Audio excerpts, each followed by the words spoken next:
Welcome to today's EntreprenHer show. My name is Heidi Richards Mooney, and I'm your host. I'm also the founder of Women in E-Commerce and publisher of We Magazine for Women.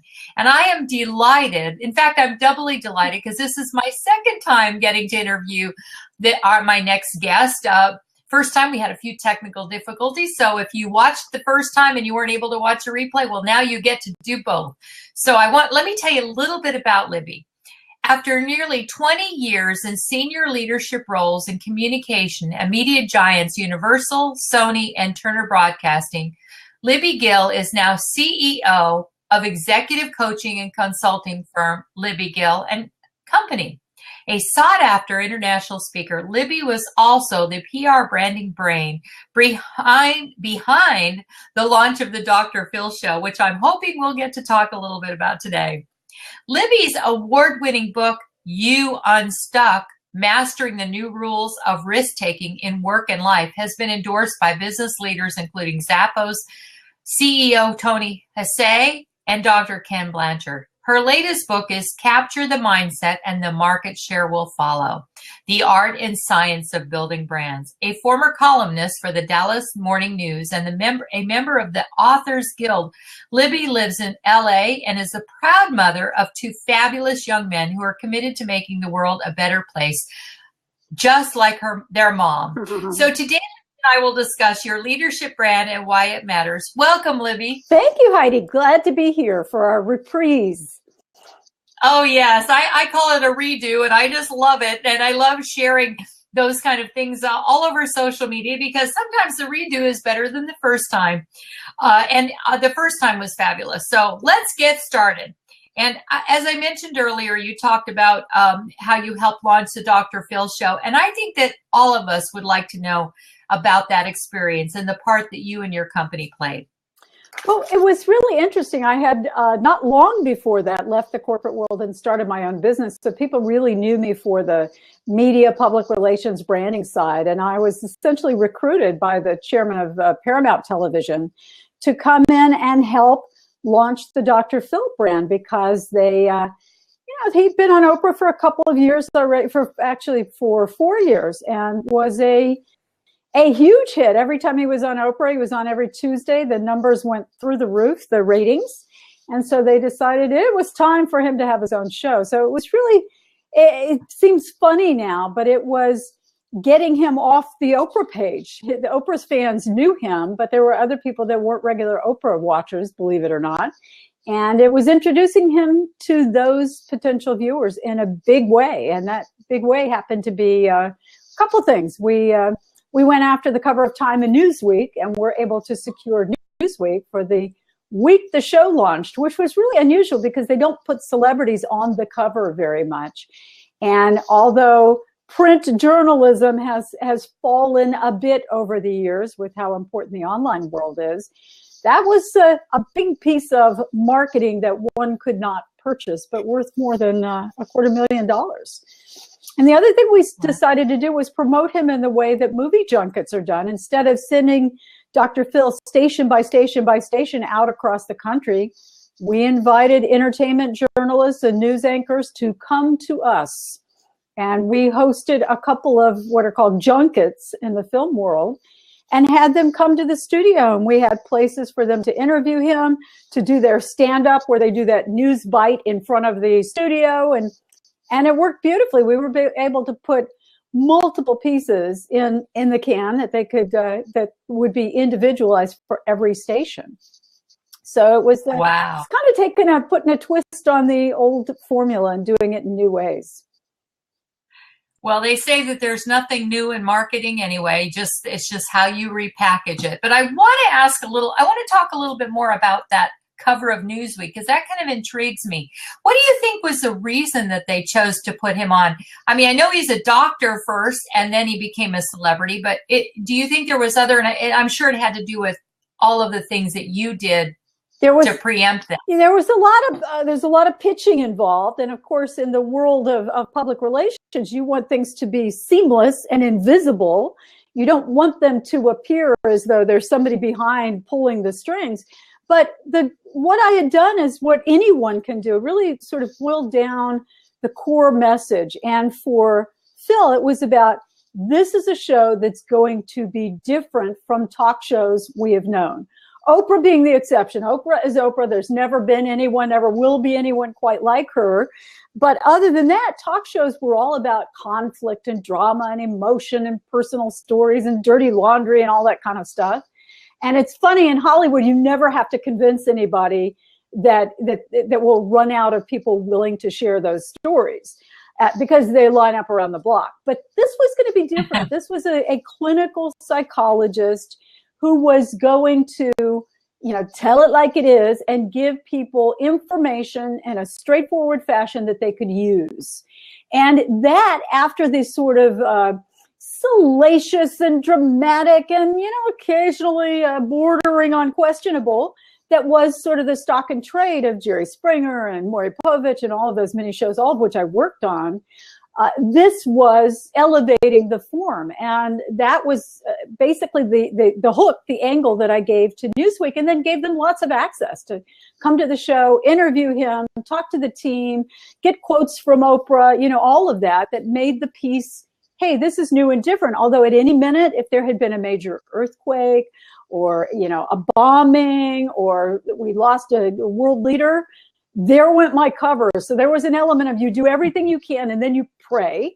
And it worked out, and it was exactly the week that the show premiered. So that sent a message of, hey, this is different. There's a different kind of show and a different kind of host. And it set the tone, and it happened to be true and authentic. And I don't think it would have had the resonance had it not paid off in terms of, wow, that's true. This is a really smart guy who's going to, just hit you right, get you right in the forehead with his reaction. And that's how the show paid off and has continued to be that sort of tone. Well, and he is unlike any other talk show host. He's a lot more, he's well-spoken, but he's also more soft-spoken, I think, than a lot of them, too. So he's not that in your face. He's probably gotten more in your face over the years, but at the beginning, especially, I remember him being, just kind of not unassuming, but he didn't have any kind of airs. He really did try to help people. And I think that, if you watched a few shows, you knew that, which also, so you were pitching the real man. Yeah, exactly. And I think and also one thing that became a signature element, I think, I'm not sure, but I think I was the first person to point it out to the media. It wasn't overly produced. He was who he was, and he had very strong opinions about how to present himself.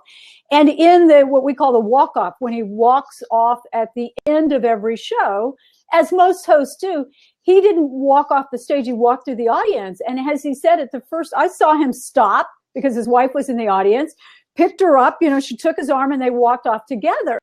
And he later said, well, I wasn't going to just walk in front of my wife as if I'd never met her before. And I pointed that out to a couple of people, like, he's just doing his thing. It's not that he isn't smart and thoughtful about his craft, but he's also very authentic and real. And people jumped on that, and that became a real signature element. And she became a huge part of the show. Yeah, because you wonder if Jerry Springer is really as crazy in person as he was on his show. I was there a long time ago, and I have to say that show ran like clockwork. It was very well organized. Yes, the guests were crazy. Jerry used to say it's a circus, and I'm the ringmaster, and that was it. But the show itself was very organized, very smooth, very professional. But we all pick our lane and our style, and that was so that those are the opposite ends of the spectrum, from Jerry Springer to Dr. Phil. So let's talk a little bit about Leadership Brand, because obviously you helped Dr. Phil and many others with their leadership brand by helping them build their brand, if you will. First of all, why don't you define what a leadership brand is? And maybe we could talk a little bit about how a company that's small and doesn't have the audience or the money or whatever, like a Dr. Phil or a Jerry Springer and Oprah, how can they get, the kind of maybe not necessarily the kind of, but get any kind of media attention? I think, especially considering today how it is in the marketplace, that's one of the most difficult things for any company to do. First of all, I think your brand is aspirational. It's not just where you are, but it should include where you're headed. not to the point that you step over the line of falsification. You want to be truthful and authentic, but you also want to represent your brand in such a way as I'm an expert in this, and this is the direction in which I'm moving. So your brand and the expressions of it, sometimes people confuse the logo, the website, all of those things. Those are not your brand. Those are expressions of your brand.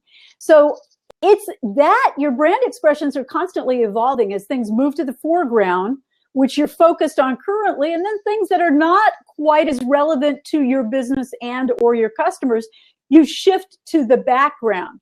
So it's really about the who am I? What do I, three things I tell people to look for and entrepreneurs should think about. And even if you've been in business for a long time, it's always worth revisiting. One is, what are my skills and strengths? Just the basic, what am I good at? Secondly, what are my passions? Because not that everything you do, when I have to do a spreadsheet, that's not exactly my passion, but that's part of the business. So what are my skills and strengths? What are my passions? And mostly, and this is part people sometimes forget, what does the marketplace want from me?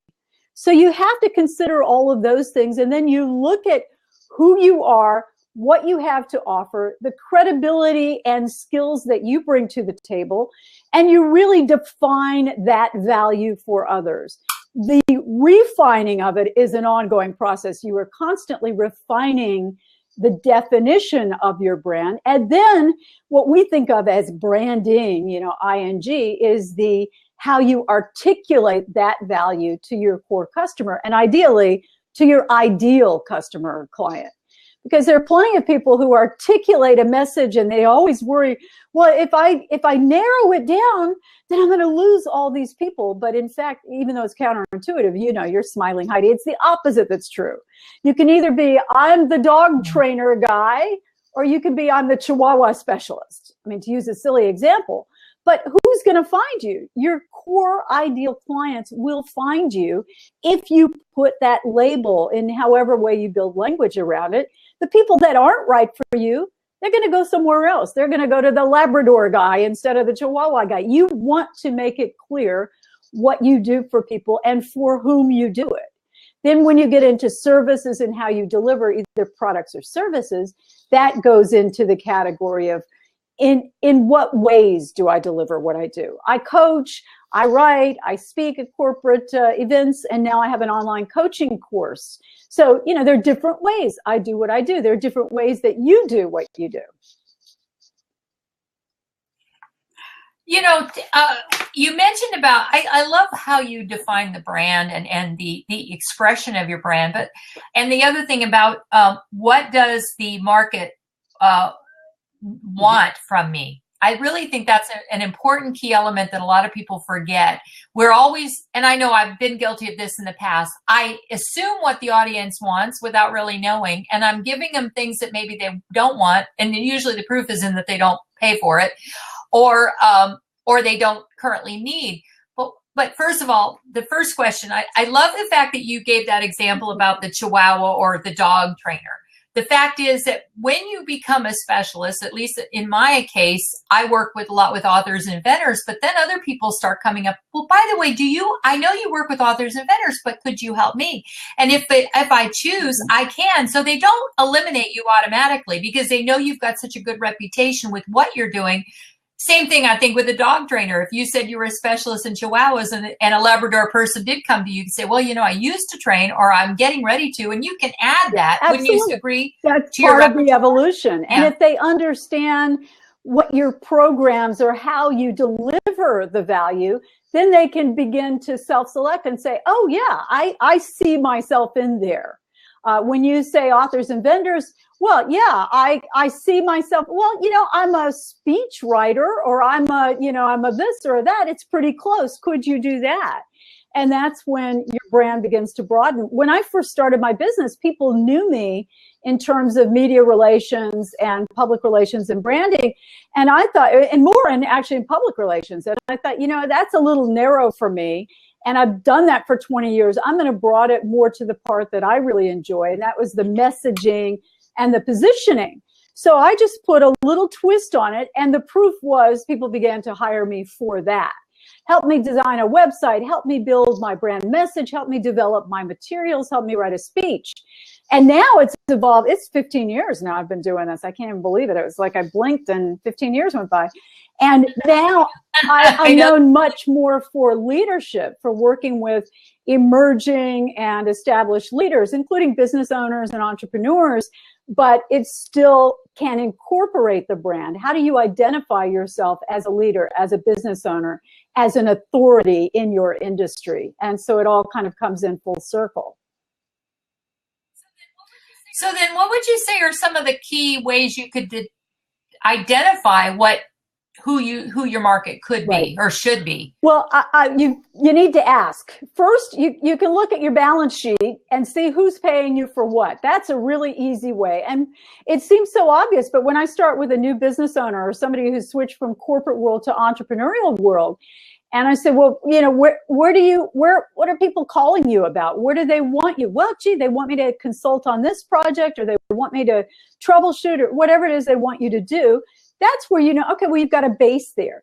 Now, as you begin to build, you go out and ask them. And I'll give you an example. I'm about to start a webinar series, which is a way for me to let my community know what I do. It's a way to get beyond my own sort of group that I've already got, to offer more to other people. And I just sent out a newsletter to all the people on my mailing list, people that already know me, to say, hey, of these 5 topics, which would you be most likely to listen to? And I got great feedback, and it was a very clear outcome. So, okay, it's like, I'm going to start there, then I'm going to go here. So you need to be surveying, either formally or informally, asking people at the end of a project, hey, would you please give me some feedback? I want to know what worked for you. What would you have liked that I might not have offered? What could I have done differently? And sometimes that's hard. We don't always want that feedback. But, there's a great quote, I forget who, Henry Ford or somebody, who said, one bad comment, maybe it was Steve Jobs, one bad comment is worth, a million positive comments. That's where you learn. That's where you say, oh, yeah, you're right. I didn't offer that. Or I made it sound as though I could do that, but it wasn't really covered here. That's not my expertise.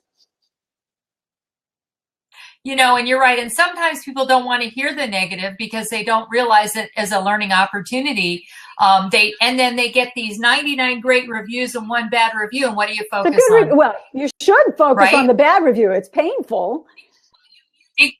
You do emotionally, you do, but you focus on the good review in terms of not changing. It's so funny. Would you say? And so the bad reviews hold space in your head, but you do. I've done this before. I know, as a professional speaker, when I first started speaking, one of the things they said is, when you get an evaluation, and in the speaking industry, they really want you to get the evaluations, but they don't want you to look at them right after your program. They want you to wait a while, have some time pass, so that you can really absorb what just happened, rather than looking at it immediately after. So I learned that at least wait an hour or two. In fact, sometimes I don't even read the reviews till the next day. And that way I could really assess myself before I let other people assess me. And I usually come up with the same conclusions that the people did, because I had time pass. Otherwise, I focus on all those, oh, she should cut her hair because, and then I'll have people say, oh, I love your hair because, it's your trademark, and and that's not it. That's just one example. Others are, she talks too much or goes on or doesn't get to her point, but, whatever the case may be. And, we always do.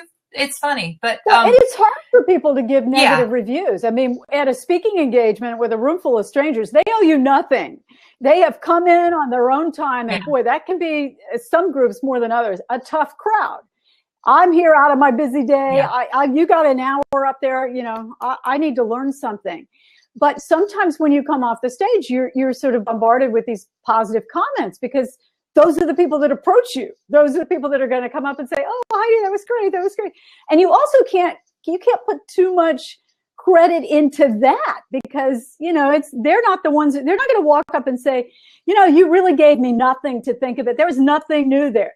Very unlikely you hear that. So you do need to go to those reviews. And I'm with you. I wait a little bit too. Otherwise it's too personal. It's too, you need a little time to reflect. Yeah. But I've gotten the greatest comments from people who who have taken the time. And most of the evaluations, it's check the box, which I don't, are a number. I give away a coaching session just about every time I speak. And I have a little card and it invites feedback. People don't have to give it. We pull one. They often do. And it's like, wow, maybe a little less time on that story, maybe a little more time on this, and, a little bit, those kinds of things. And that's invaluable. It is. And same thing with your brand. So let's talk a little bit about some of the steps that a person should take in order to create or maybe refine their brand in the marketplace. Okay, well, the first thing is what I mentioned. You've got to really take stock of what you have to offer. Who are you? What have you got? And what does the marketplace want from you? All right, so once you have identified, and I'll give you a great example. I worked with a consultant just recently. She's got a site called memorycaresupport.com, and she is a specialist in RN, longtime specialist in Alzheimer's and memory care. She's a clinician. She's worked inside hospitals for many years. Now, with the aging boomers, there are a lot more people who need advice about my mom's aging, my dad's aging, my spouse is aging. What do I need to do to prepare? Or my, whomever is in early Alzheimer's, do I want to put them in a facility? Do we care at home? So she now offers her services clinically to hospitals, elder groups, all of that, and also to individuals. So it was really a matter of saying, I love to do websites with business owners and entrepreneurs. And it's not because I'm a technical person or a designer, but it started because one of my early coaching clients said, hey, you know me better than I know myself. Can you help me with this? And so that homepage, that's your, people call it different things, your sales proposition, your unique sales proposition, your SOP, your value statement, whatever it is. That homepage real estate is that one little paragraph that says, here's what I can do for you. Then, it can be as easy as this. And then the about page. This establishes you as a credible expert in the field. What are the testimonials you've gotten? What are the awards? What's the training? What are the certifications? What have you done? I mean, you read my intro. It's the companies I've worked for. It's what other experts have said. That establishes you. You've got the same thing. You've got your expertise on that bio page. Then your services. How do you do what you do? And that can, if you're a product person, there they are. There's your retail store online or on Amazon or however you do it.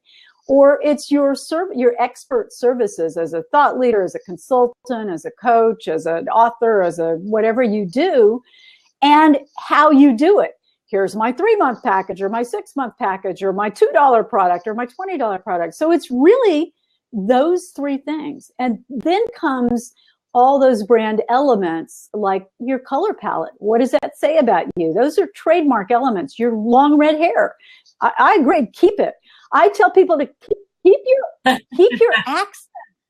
As long as it's red, I'll keep it. When it starts going white, I may change it. Nothing you can do about that, Heidi. Don't know if you know, but yeah. I know. I don't know if I'll ever open up a bottle of Revlon, but you never know.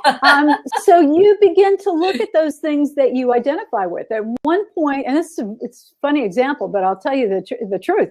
On my website, when I was sort of early mid-stage as a speaker, there was a danger of getting lumped into that, soft and fuzzy. She can talk about women's issues and work-life balance. Nothing wrong with that, but I have a business story to tell. So I thought, well, I'm going to counteract that. And my website was red and black, and it was in your face. And then as I grew and got a little bit more comfortable and people saw, oh, she's a business speaker. She talks about leadership. She talks about career development. Then it was like, okay, I can go to pastels now that are actually more of my liking. They fit me. They're a little bit more feminine. I don't have to convince anybody that, I'm a credible expert in my field. So those become expressions of your brand personality. You want to give off a tone. And going back to the woman I mentioned, Ella, with her memory care support, she wanted to be, most of her clients, you were talking about clients, you got to know who they are. And for people who are caring for elder parents, in the most case, are boomer women. They're me, they're you. They're women who are saying, wow, my mom's 80. I need to figure out, how to help her as she continues to age. So she wanted to make her site, and we decided it should be warm, it should be comforting, it should be attractive, simple. Now, it had to be smart, it had to be polished, because you want somebody authoritative helping you with your closest loved ones in a time of need. But the color palette was teals, and it was sort of the colors I'm wearing right now. And those became her signature colors. It's friendly and warm and comforting. And you see this picture of this lovely, gracious woman, and you think, wow, I could talk to her. She's not scary. I can pick up the phone and call her. And those are all parts of telling that brand story. And there are lots of permutations, and you can spend a gazillion dollars getting big companies to tell you these things, or you can intuitively sort of figure it out and see what works. Or, there's somewhere in between. I love to do this with people that say, I have no idea what I'm doing. And then it's a matter of question and answer. It's those probing questions about, what do you do? And what do people say to you? And what do they want you for? And who's paying the bill? Who's willing to say, wow, that's well worth the money? And then afterward, what was their experience? Do you turn that into a case study? So somebody can say, they can look and say, oh, she works for big hospital groups. That's what I do. Or, oh, she's, I can call her about my mom. So you tell that story, right, so people can see it's not about you, but it's about your audience. It's about your customer, your client. And you're right. And when people are willing to pay you for that, then you're on the right track, I think. So you mentioned the about page. I know we didn't talk about this the last time, but I think it's really interesting. And I think people have a struggle with this, in your opinion, because I think other people may differ. Do you think that the about page should be written in the first or the third person? And if so, that comes why? up a lot. That's really an interesting point. I think it varies, and it's probably on the tone and the feel of your business. Mine could probably go either way. But for me, mine's in third person, and probably because I've done this for a long time, because I've got some experience in history, and I've got a team, I don't really want it to sound like it's just about me. I think if you're newer, younger, starting out, or you want to feel like it's just the two of us, I think first person makes perfect sense for that. I always recommend people try it both ways and see what has a better feel for them. Sometimes there's a small business owner that it is not to their advantage that they look like a one-man band or a one-woman show. You want to feel like, and most of us, even if we are a one-woman show, we've got, we outsource, we've got vendors, we've got contractors, we do all of that. And there is some comfort to your customer in thinking, well, what if she gets hit by a bus? Am I out of luck? And I've asked people that. I've had website folks who were, graphics people, and it's fine in some cases. In other cases, if I'm midway through a big website and my guy takes off for a week to Hawaii, I want to know who's the backup person here. So you have to think about the perception, and without misrepresenting, you can shape perception. And that's fair and appropriate. Absolutely. And it's funny because I generally will advise my clients to write it in the third person, but there have been times, like you said, artists, for instance, it's a conversation you're having with an individual. So for me, anytime I work with an artist, even authors, quite often, if they're not celebrity type authors, that first person tends to get more reaction from the visitors because they feel like they know them personally. Sense. Yeah. And somebody like a photographer. Yeah. Good. Yeah. So there is, I was just to say, there is no right way, which is what I try to explain to people, even though I think that as you said, when you have to kind of frame it to suit not only you best, but your clientele. I think that's one of the biggest mistakes is that people, they tend to make it all about them, not meaning to. They feel like I've got to really explain who I am, and they forget it's about that other guy. It's about the other person. In fact, I've got something for any of your listeners, Heidi. Anybody that wants to email me, just Libby@LibbyGill.com. I'll send them I've got a little ebook called 10 Stupid Things People Do to Mess Up Their Websites and How to Fix or Avoid Them. And I'm happy to send that out. And it's all of these things. And some are they fall into the don't overlook the obvious department. Like, don't make the font so teeny that people can't read it. Don't do yellow type on green background where, those kinds of things, but also some of the bigger things. It's so true. Well, especially those people who go the do-it-yourself route because they see all these ads on Facebook and everything, and they think that they automatically instantly become web designers, and then they have to hire people like you and I to fix it. So it's called 10 Stupid Things People Do to Mess Up Their Websites. 10 stupid things. Right. I'm writing. Put it in the email to me and I'll send it off to him. Yeah, it's fun. All right. Oh, great. And I put it down in the messages so that people can follow up too who are watching or may watch the replay. Let's switch gears just a little bit because, we could talk obviously all day about just websites. And I know you have things to do, and I really appreciate the fact that you gave me your time twice. So let's talk about your book, Capture the Mind Share, and then Market Share will follow. First of all, I love that title, The Art and Science of Building Brands. What do you mean when you say that people have to capture the mind share? Yes, thank you for holding it up. Oh, thank beautiful, you. Beautiful. I love the cover. And great colors too. What do you mean when you say capture? People have to capture the mind share of their customers. As human beings, the way we are biologically hardwired, and I won't go into fight or flight and all of that, but we are wired to survive. We look for familiarity and comfort because it's safer. So that means for us as human beings, we feel first and we think second. We feel first, we think second. Most of us think we make all sorts of rational and logical buying decisions, but we don't. Often they are led by emotion. So simply as human beings, you've got to make that connection with another person on a heart-head level. Both, you've got to address both aspects of that before they're going to think to buy, before they're going to click, before they're going to, do whatever you want them to do. You certainly want that call to action so they do something with the connection that you've made, but you can't overlook the human emotional connection that they need. If you feel scary or off-putting or indifferent, they'll tend to go away. And the same thing with your website. If it's confusing or cluttered or they don't get how they fit in, they will go away from there. They'll bounce, as it's called. So you want to think about capturing that mind share. Once you do that, you can begin to address all the pieces of your business. I mean, it's the same, we're talking about websites, same thing. You want that to be inviting in whatever way speaks to your audience. Cutting edge, hip, in your face, soft and warm, fuzzy, creative, whatever it is with the people you're trying to capture. And they say, ooh, Heidi Richards, I want to know more.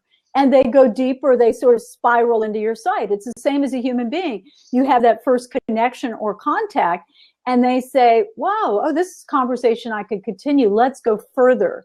And that's all part of the buying process. I mean, anybody that's done even any basic marketing knows it's depending on what stat you hear. It's 3 touches, 10, 12 touches, or, connection points before you get somebody to the point of purchasing.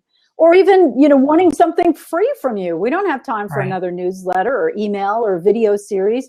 Even if people are giving it away, you need to establish that connection. And often timing is part of that. So it's not, you don't just try one time. You make things available in different ways at different times in different packages so that eventually people recognize and say, there was someone, I took a speaker program, and it was someone whose newsletter I had followed for 10 years before I ever bought her program. And then there was a point I thought, oh, I need this now. And I bought and I purchased. And she said to me, oh, it's about time. She's kidding. But it's true. I've had people join my organization that have been on my list for 10, 11 years. And all of a sudden now they're starting to join. A part of it's because we redesigned the site, made it more modern. But I think the other part is just, timing is everything with everybody. One of my key indicators that I try to get people to understand when they're looking at their website, say for their analytics. If a person comes to your site and stays and leaves right away, there's 2 things that are happening. One thing is that you're just not the right person, or they just didn't find what they're looking for. So what you have to look for is how long they last, stay on your website. If they're on your homepage for, several seconds and then they go to other pages, you probably are doing it right. If they stay on homepage for a while and don't go to any other pages, then there's something missing on the homepage that doesn't lead them through a process to go to other, to visit other pages. So I tell people if somebody visits 2 or 3 pages of your site, that means your homepage is probably doing okay.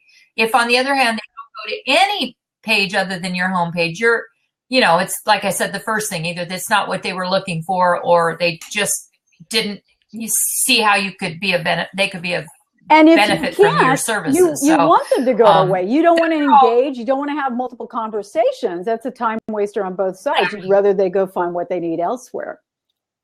So, absolutely. Let's talk more about the book. And in your book, you talk about 7 core mind share methods that are critical to having a successful brand. I don't know if we have time, but if we do, I'd love for you to share them with us, even just a brief outline. Is to clarify. Everything to me starts with clarity. So that in what we're talking about is clarify the benefit for your customer. We got to clarify our vision. We've got to do that, but you want to be very clear to your customer. Second is to commit.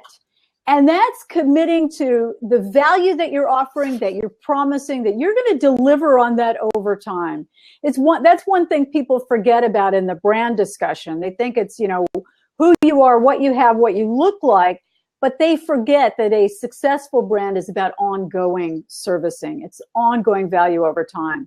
Collaboration is a huge part. This is what we're talking about. You got to talk to your people. You got to know what they want. You got to be listening. In some cases, you've got to know what they need, even if they don't want it, or what you think they're going to want next. You want to stay a step ahead if you want to continue to work with them and help push their progress along. Competition, you've got to compete. And this is one thing that sometimes people will say, well, there's nobody quite like me. I do my own thing. Yes and no. First of all, there's probably somebody who offers what all of us offer. And there's certainly the invisible competition of fear, doubt, and inertia. People that say, oh, I can't spend the money, or oh, I'm not ready now, or oh, gee, it seems like a lot of work. So you've got to be prepared to compete on those levels. And one little tool that I learned not too long ago is that simply ask if you're selling, if you're in that selling cycle, and somebody's not sure, they don't know if they're ready to buy, ask them, where are you on a 1 to 10 scale? If 1 is, nah, not for me. 10 is, yay, I'm purchasing. And they say, well, gee, I'm an 8. Well, tell me what it would take to get you to a 10. What's in your way? And find out. It's that pretty straightforward conversation. So you can find out, hey, well, let me see if I can address that. Oh, it's fear? Well, gee, did I tell you about the money back guarantee or the 30 days or those sorts of things. So you can address that as part of the objection, and that it really is competition. And finally, it's all about communication. It's clarity and confidence. Practice, practice, practice. Get to the point where you could talk about, and you and I have been doing this for a while. So we've got our messages down, even though that there are always new ones. But you need to be in a mastermind group. You need to work with a coach. You need to get that communication so clear and sharp that you don't miss opportunities. You need to feel so good about what you're saying that it rolls off the tongue with a kind of a power and authority that other people hear and feel. I worked with a woman recently who was an energy coach. Now, when she said that, I knew what she meant, but it's like, well, are you in gas and oil? Are you in, physical fitness? It was kind of, you didn't know. But it was the fitness, creative. I help people get unblocked, and it was very abstract and mushy sounding. And she was not closing the business that she wanted. And pretty soon we worked on that. People call it elevator pitch. I think of it as your value statement, your USP. She really nailed it down to, well, I really work with artists and I help them remove fears and blocks. And that was really what she did and did well. So she honed that statement. And then she told me later she'd gone to a work event for her husband's job. And they were there, cocktail party. You always get the, what do you do question. Everybody should be prepared for that one because it's coming. And she got that question and she said, well, I'm an energy coach. I help people remove blocks and fears so that they can fulfill their creative dreams. I work with authors and artists and blah, blah, blah. And it rolled off her tongue and her husband pulled her aside and said, whoa, where did that come from? And she had taken the time, the energy, and the magic. She wrote it down. She wrote it down. She practiced it. She recorded it. She did all those things that you need to do to get that level of clarity and to build that confidence so that it just rang with the people that were listening. So that's important, I think. And you know what? All of these, every one of these are important, but I agree with you. I love that. How to answer the, what do you do at, say, for instance, networking events. If people can articulate that well enough that people understand without, it's okay to ask follow-up questions, but if they understand, then they know what questions to ask. If they don't, they may or may not say, what does that mean? Some people will just walk away confused and befuddled. Or others might say, "Oh, what do you mean by that?" You know, dumb, or they don't, you know, they're not with it, they're not up to speed. And my rule of thumb is always, if you can be clear and clever, knock yourself out. If you can only be one of those things, it's clarity every time. That trumps cleverness, cuteness, humor, everything.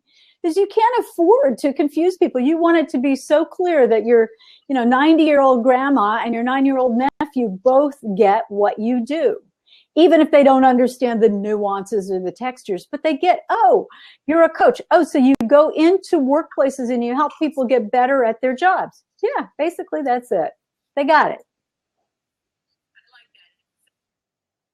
I like that. If you, and I think I've heard that in other ways, about clear and clever, if you can only be one, be clear. That's so true. So true. So, what one bit of advice would you like to share with our audience that perhaps we didn't talk about yet? I'll give you my three steps for success. This is big picture, but it really fits everybody. And I started using this sort of mantra because I work across so many industries. And so I'm not an expert in gas and oil, in technology, I'm entertainment. Yeah, you could claim that. But so when it comes to people and performance, clarify the vision. Think a year to 18 months out. Yes, if you're Honda, you may want to think 5 or 10 or 20 years out, but you and I know where you want to be a year from today, 18 months from today.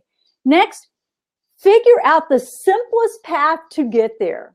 What gets you there with a minimum of distractions and a maximum of support? And then finally, what's going to make you execute that plan? What is going to get you started down that path? For example, I'm not an exercise nut, but I'm committed to 4 strength training things per week.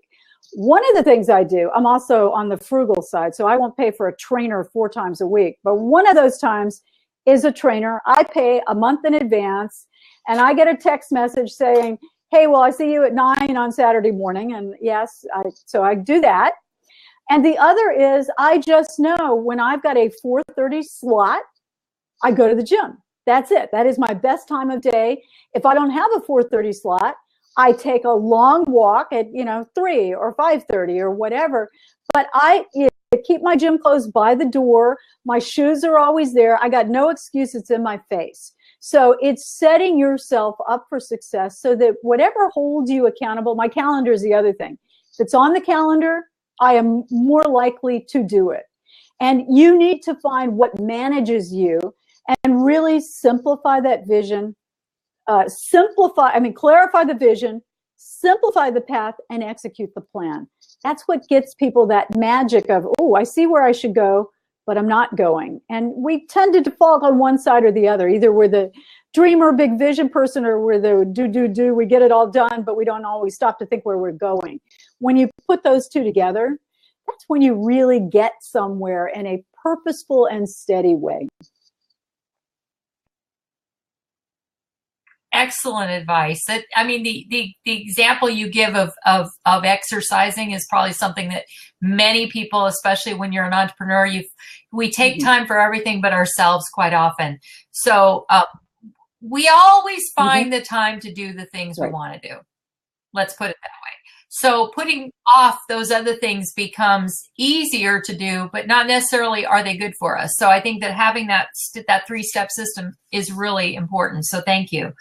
So where do you get your creative ideas? In other words, What is the process that you use for coming up with ideas for your business? Wow. And A lot of ideas clients? come from my clients. As I said, I like to have a lot of conversations with people. I offer them strategy sessions so I can hear what's happening in their world. And it's so varied. You know, I've done everything from tour a nuclear enrichment plant to seeing a hospital that got this design award. You know, so ideas are everywhere. My kids, I have 2 millennial young adult men who definitely are always throwing new ideas at me. And it's just being out in the world. As much as I love sitting in my little office and feeling, you know, warm and cozy and doing my thing, I got to get out and get out there. And today I talked to somebody in a manufacturing company. I talked to somebody else who works in a financial services company. And I think asking thoughtful questions and then kind of shutting up and listening is probably the best way to get ideas. Absolutely listening. And I love the fact that you mentioned about earlier about masterminds and coaching. Also good ways because that other person can see things differently than we do, whether it be 1 or 10 in the group, it doesn't really matter. But I agree. I think that's key. Well, I so just what's embarked next on a for you, whole Libby? new adventure. And like I said, you know, that 1-year vision, I tend to come up with one new initiative every year. And I find that's really all I can handle, whether it's a book or changing my whole speaking program. And this year, although the research started further back, but it is launching an online academy. So I've got something called Career Success Academy. And you can go to my website and just click on the Academy button. And it is, to me, it's kind of the best of both worlds because it is a small mastermind group with live calls. And then I've harnessed technology for videos and audios and downloads.